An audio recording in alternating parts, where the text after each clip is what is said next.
100.6. Hello guys, welcome back to After Dark. That is Andrea James Lui. That is her. Cheers! Wait. Cheers! You can't. No, I'm not cheering to that. What the hell is that? Are you refusing my glass?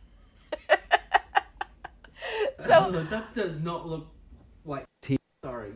I'm sorry. I'm so unprepared. I'm staying over at a friend's place. They're not here. They're at a wedding in BC. So I'm in the beaches in Toronto, and I was looking all over. Actually, I should tell you, I was looking all over their place for maybe like a teapot or like to brew some tea, and I found this really cute teapot, so I was gonna bring it on camera and then pour it into a mug and drink tea like that. But then I found that the teapot was full of dried leaves, and I was like, I was like, should I clean them out? But then I thought maybe they're saving it for something. Maybe they're doing a science project. So I just don't left think it. so. I don't think people do that. Well, okay, so actually this same friend used to live with us in Melbourne, and he started brewing kombucha in our kitchen, and we all went away and we were Airbnb-ing my house. And so what we did was we took the mother from the kombucha and we put it in Tupperware containers and put it in the fridge because we didn't want to be like brewing kombucha while Airbnb guests were coming to our house. And we went through a series of guests because I think Steve and I were gone for a couple of months, and the very last set of guests, they cleaned out the fridge and they thought they were just like old moldy leftovers, and so they threw away the mother. And so our kombucha starter was like just gone. And so that's why I didn't clean my friend's teapot, because he does some interesting things in the kitchen. He's actually a really good cook. So I didn't want to mess with his stuff. So instead, I got this nice clean glass of water and I put a hydrolyte in it, and I'm staying hydrated because Charlie is visiting in Canada and we've been staying up really, really late and not sleeping a lot. So we gotta stay hydrated because I still have a show to create. I still have a show that I'm trying. So the last whole 5 minutes, you just explained that you've been spending time with white people. Don't be racist. There you White go. people like tea too. I'm joking. They just do they it like dry differently. leaves. They just do it differently. Oh my god, that is funny. And they Don't mind me if I was moving around a lot because the microphone was not microphoning. That's okay. It's gonna be, I'm a sloth today, and you're the squirrel from over the hedge. Yes. I am the e-girl from Harajuku. Konnichiwa. Wait, are we cheersing? Are you gonna cheers my hydrolate? Oh yes. Okay, I will think give you it's one cheer. strawberry Ready? 1, kiwi 2, 3. flavor. Cheers. Cheers. Okay, tell us, what are we talking about today, Adam? So we are talking about how to build a competition routine. Andrea just reminded me that, and I think I am overdressed for that. Because I thought today was a freestyle episode, but it wasn't. No, I think So, it should be a here we go. freestyle episode. Sorry, I just woke up, and so I'm gonna put on a little bit of lip gloss, as though that's gonna make me look like I didn't just wake up. Oh my god, this is a chaotic episode. I love it. No, so it is a freestyle quickly- episode. But like, so the episode we're It talking is, about After Dark, is so yes.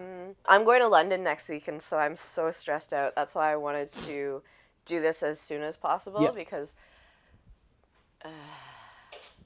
I'm so stressed about my show. Yeah, how is that coming along, Andrea? How is your fringe show? Yes, Andrea is doing a fringe show in Canada next week. I'm so stressed.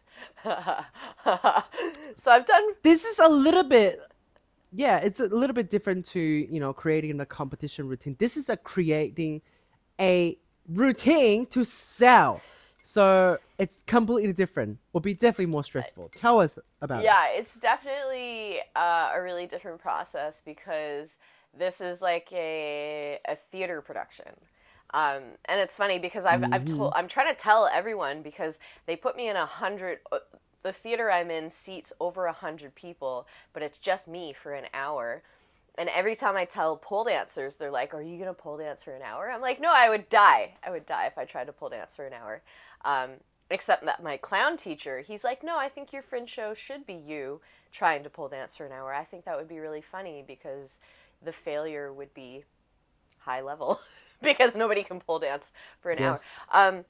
But so essentially, it's a storytelling, pole dancing, theatrical production that goes for an hour, and it's just me on stage alone with a pole for a full hour. And so I've probably been writing stories, just like anecdotal stories, for like the last 6 months or something like that. And then I got to a point, probably just before I came to Canada, so over a month ago, where I kind of thought I had to go through all of these things that I had written and been like, okay, that's crap, get rid of that, cut this has potential, I'll keep it, or I really like this piece. And so then I ended up with a whole bunch of different, essentially scenes or monologues, and then I put them in an order that seemed roughly logical to me somehow. And then I thought, what are the pole routines that I've done throughout my career that I want to include in the show? Or not necessarily the full routines that I've performed in my career, but sometimes even just the music, and how is that going to fit in with the chronology of the stories that I've written? And so then the first time I put it on its feet was before I left Canada, and it was an absolute, I thought it was a pile of shit. I was like, this doesn't even make sense at all. And so I showed it to a couple of friends, and they gave me a little bit of feedback, and then that was in Melbourne. And then I showed it to a few more friends in Brisbane, and one of them in particular, she is like, it's Clara Cupcakes. She started to MC. Oh, yes. Yeah, so Clara Cupcakes has started to MC pole shows, and people are finding out she's like an incredible host. She's really prominent in the burlesque community, and she's essentially like a burlesque clown. And she started tying all these things together that I didn't even know were in my show. And she was like, oh yeah, it's all in there. And Charlie was there as well. They're like, it's like when you go to therapy and you're just talking, then the therapist is like, okay, this is connected to this, which is connected to that, which is connected to that. And then all of a sudden, there was a clear journey. So then once I had that vision of the clear journey, then I could lean into it and heighten those things that were relevant and connected to the other things. So anyway, the point is, this is really, really different from creating a pole, like a 5-minute piece, because we were talking about this in the main episode. In a 5-minute piece, or sometimes it's as little as 2.5 minutes, but you have to cut straight to the point. It's like you have 1 second to establish that you're Mulan based on this robe that you're wearing. Whereas in the show that I'm doing, I have to establish who I am to a bunch of people who don't know who I am. And I can't be Mulan because I have to be me. But then I'm not literal me like you guys might know me, but I'm like a stage version of me. So I'm like a dramatized character version of me, and picking out and highlighting what are the relevant things about me that are linking this story together, essentially. So anyway, I go to London next week for tech rehearsal and then a week-long run of the show. And yeah, I'm really... London in Canada, guys, yeah, London, not Ontario. London in UK. So it's like 2 hours outside of Toronto, and it's a really small town. It's a really small festival, and I don't know very many people over there, so I have no idea who's coming. So if you would like to share my show information, please do. I would appreciate very much if you know people in Ontario. Yes. So anyway, that's what I'm stressed out about. But we were going to talk about our meetings with Sergia Louise Anderson.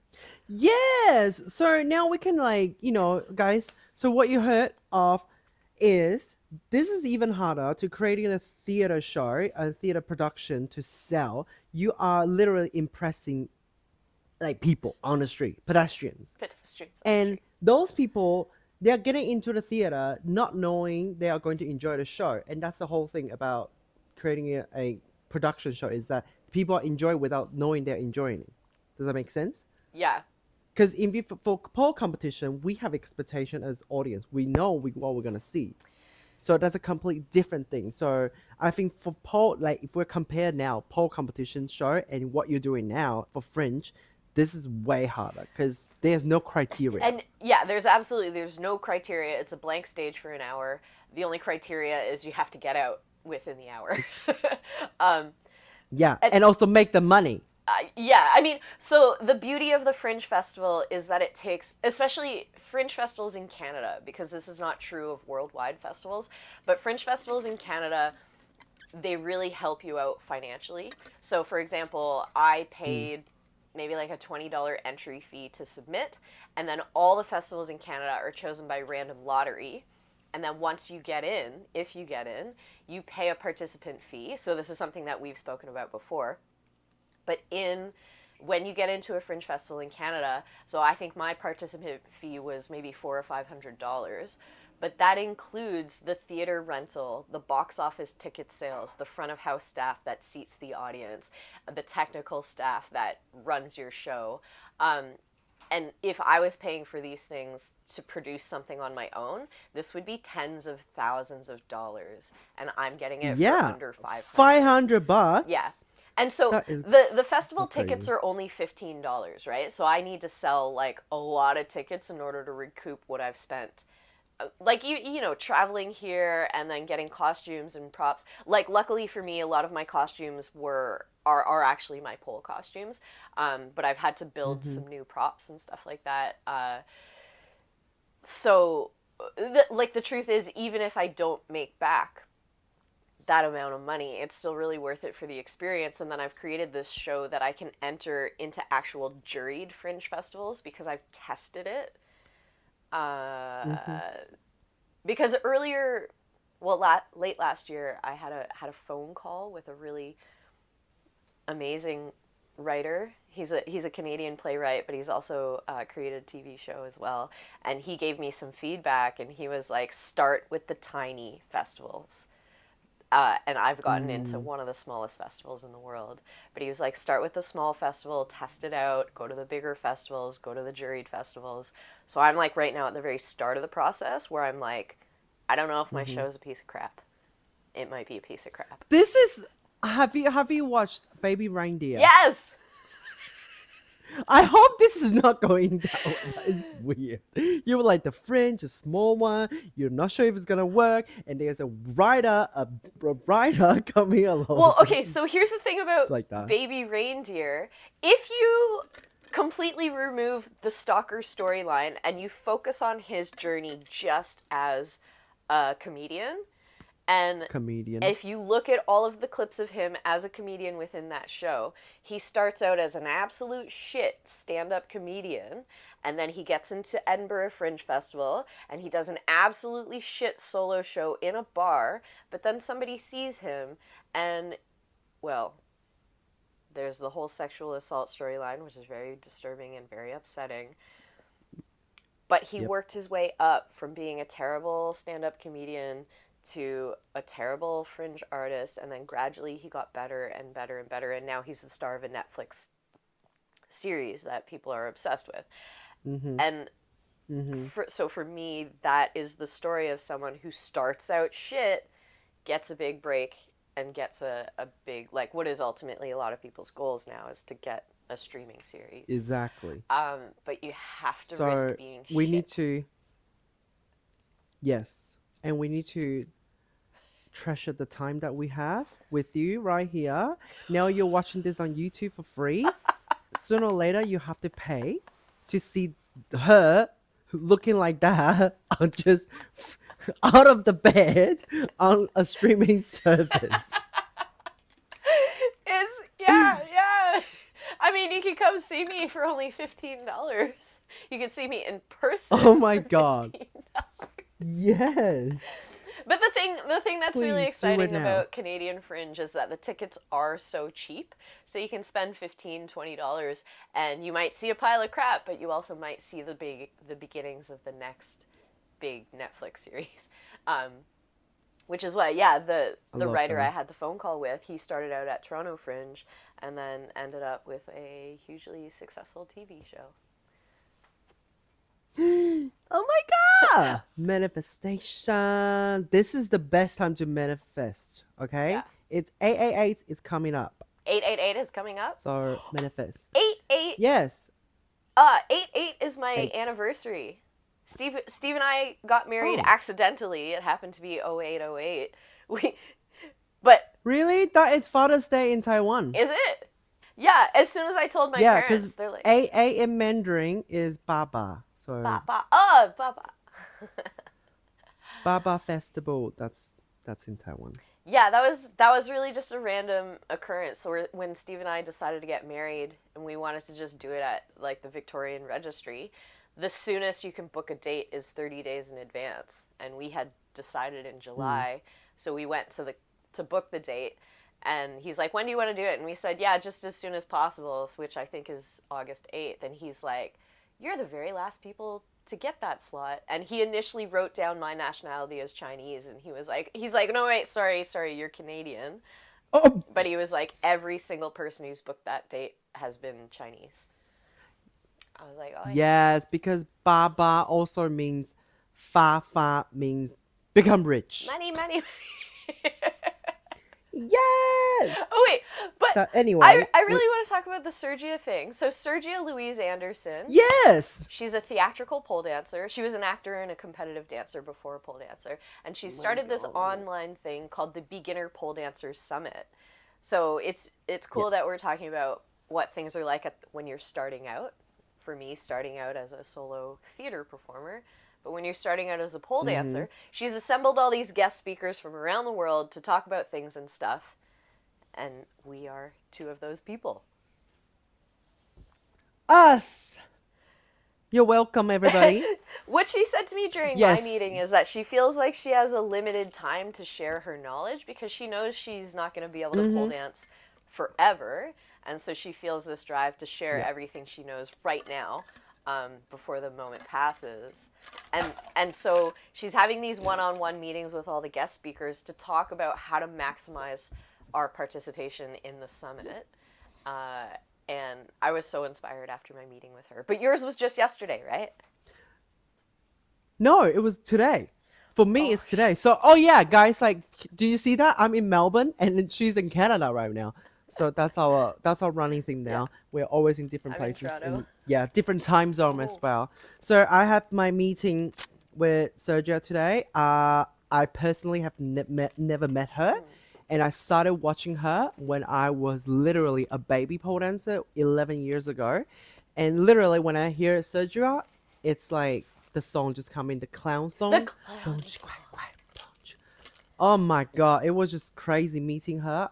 Even it was just on the screen, but it was so inspiring. I've shared a link. She was just such a good I've host. shared a link to her Yeah. clown routine in one of our other episodes, so I'll share the link to her clown routine in the notes for this video as well, because it's like you have to Yes. see it. You guys need to go have a look. 'Cause that was just the pure inspiration. Nowadays, it was just too. I feel like nowadays, if I watch a competition, oh, not competition routine, or any routine, I would instantly want to judge it based on the techniques and stuff like that. But back then, like we was only just started, we don't understand text and anything, so we were just really enjoying whatever she put on the stage, and that the magic that comes from that performance is what I'm really missing in this day of pole dancing. Yeah. It's that magic. Yeah. We lost the magic because everybody they're just too obsessed of winnings and stuff, Yeah. Yeah. which is fine. Which is fine, but I guess everybody feel differently because I feel competitive back when I first started, but now I just want to create things I enjoy performing. Therefore, I don't really do competition these days, unless there's a competition that really gets me inspired. Then I'll do it. Yeah. Yes, Yeah. because I find a lot of freedom doing like guest show like recently. I do a lot of guest show recently, for the opening shows, a pole icon, and I just did Miss Potter's Victoria yesterday, and those were the freedom I have. I can literally get on a stage and do whatever I want, whatever I feel at that moment, and that's the most authentic me. And yeah, again, like these days in competition scene, you don't see a lot of originality anymore because everybody copies everybody from online, and I wouldn't say copy, just they inspire, and that's what they know, so they think that's what they want to be, Well, I saw which is with fine. But your Miss Pole Vic guest show, everyone was losing your mind because you did splits on the truss, and you have I slide. It was so slippery. as but as a You didn't look slippery. You looked really solid, and you looked really like high energy and exciting and stuff like that. But I think I faked it. yeah, you faked it so good. But I'm fatigued. the comp rules Yeah. don't allow you to touch the trust, right? And there's so many Nah. competition rules that keep you from having that freedom, right? Because you need to. Mm-hmm. Everyone's doing the same tricks because it's been established which tricks will score you high. And sometimes when you do something Yes. brand new, if the judges haven't done it before, they might not have a frame of reference for how difficult that thing is. And because I was Yeah. reading about Simone Biles, Mm-hmm. because she has like four moves that are named after her, and one of them in particular, when they were deciding how to score its difficulty, she said afterwards that she was a bit disappointed that they undervalued how difficult it was. But it's because they can't do Oh. it, right? Simone Biles can do it, so Yeah. she can feel how difficult it is for her in comparison to the other things. Mm-hmm. But then there's this subjective thing where what's difficult for one person is not as difficult for another person. So it's like, Mm-hmm. yeah, I don't know. That's why I like the freedom of not competing. I like the freedom so much that I left pole and I went into a fringe theater where there's no Yeah. Well, rules. it's different. It's very different.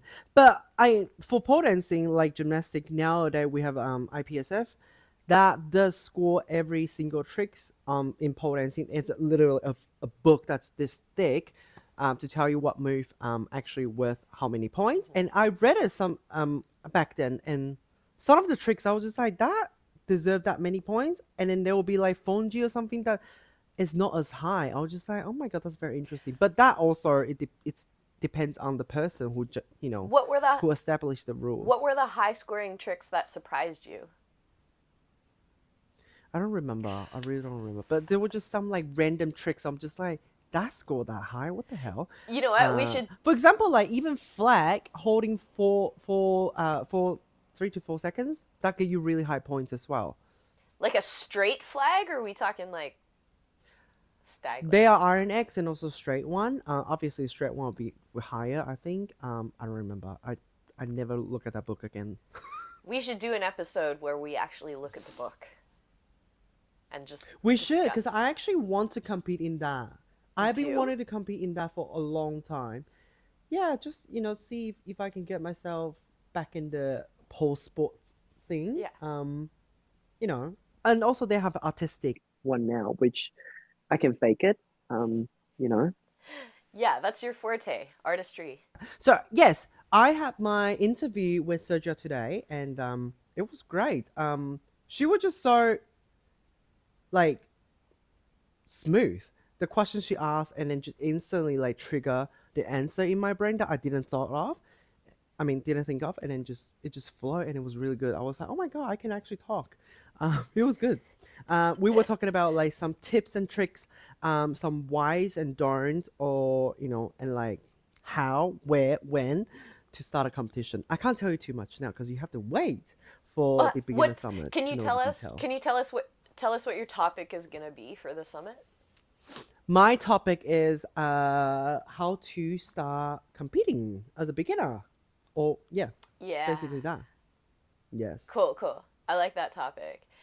You know, the Mm. funny thing is, I thought I knew what my topic was going to be going into the meeting with her, but then during the meeting, we decided on something different.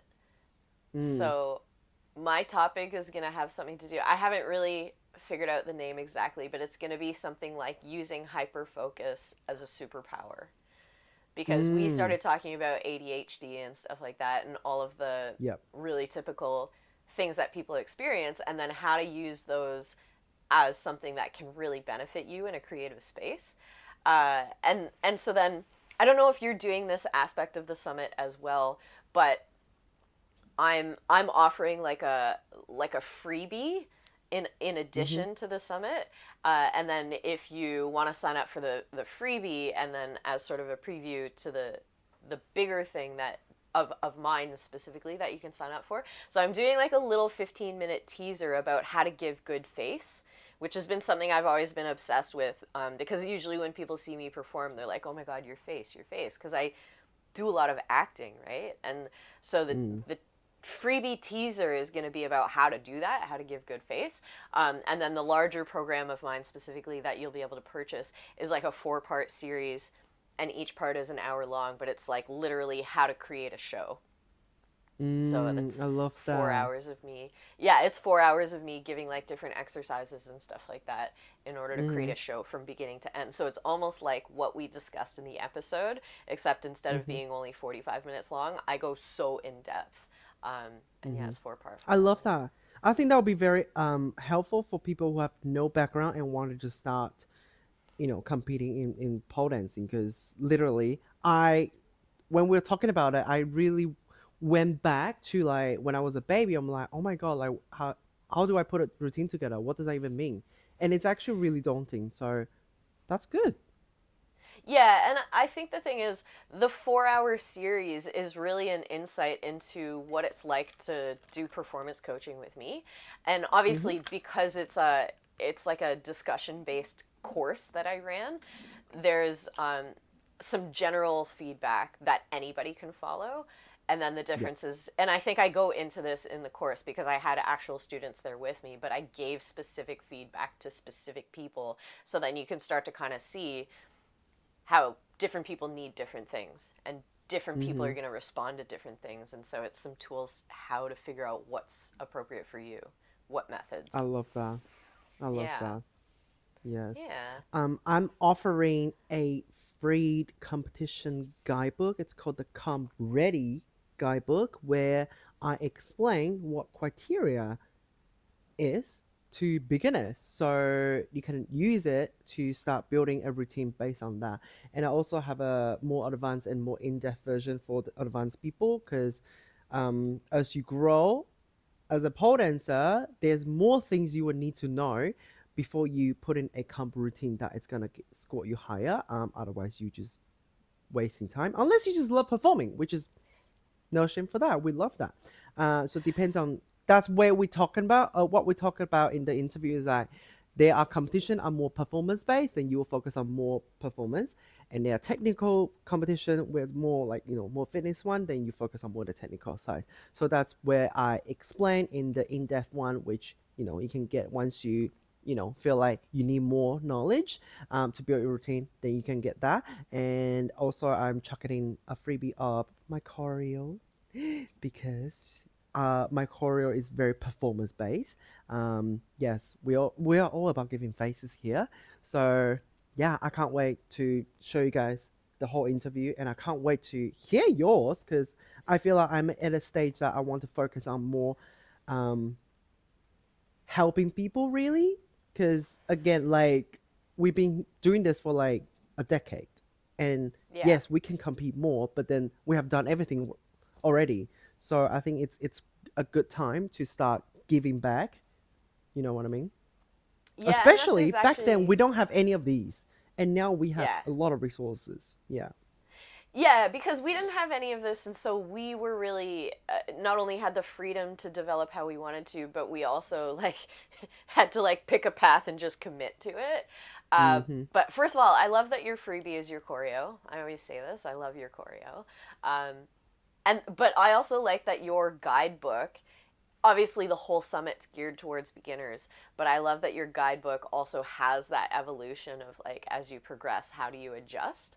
Um, because yeah, I think like yours is really competition based. Mine is like, how do you participate in these competitions when you want to create something theatrical and you want to do some storytelling? So then, even though like you and I were kind of traveling on the same path, but we're riding two different vehicles. Yes. Yes. I like that. I'm on a minibus. You're on a minibus. What am I? I'm on like a motorcycle. On a I'm just like, tricycle. am I on a?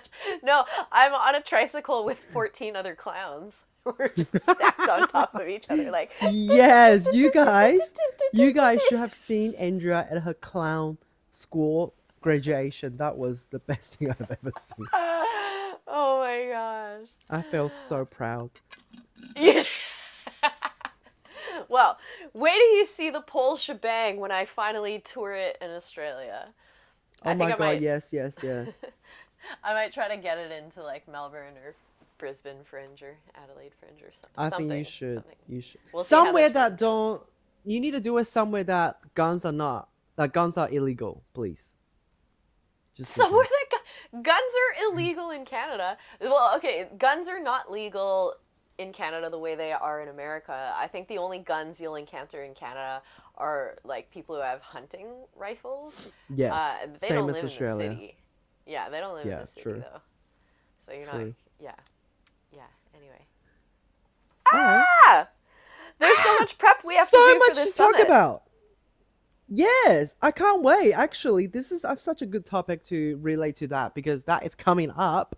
That is coming up. And Sergia told coming me they are already 4,000 people waiting for this summit. So I'm just like, 4,000 people are going to hear Wow. what we have to talk about, and all we talk about is shit.